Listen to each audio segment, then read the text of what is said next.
ahubwo mabuja ndashaka kubaza uriya mabuja wundi niwe mukuru cyangwa niwe muto nagaruka kubinjirira niwe mukuru niyo mpamvu abantu bakuru bakunda kuba bameze nk'abafite amahane gute nabonye nyine ameze nk'umuntu ugira amahane kwa kacecetse cyane n'ukuntu avugamo nyine bumva bameze nk'umuntu ukangana biko yivugira ariko nayo birya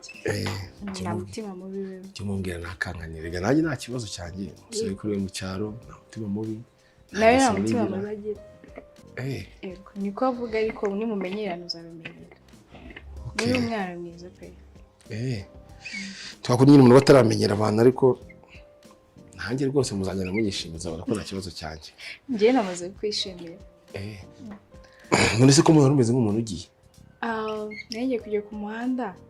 rero nanjye kugura ariko ese se wanumayo rega niko kazi kanjye kandi uri gukora ibindi ibi nagaruka nkabikora nese ibi ngibi si unatumwe wanumayo ngagenda ahita bikuzanira rwose nta kibazo mbigira nta kibazo ahubwo uradutekera iki mushaka icyo mushaka mbwira ikintu wumva ushaka kudutekera nyine watekeye ababosi bawe kumva nyine bakacyemera nyine bakagira amanota menshi se ntabwo nzi amazina yabyo ukuntu babyita akireka mbigutekeye ukareba yego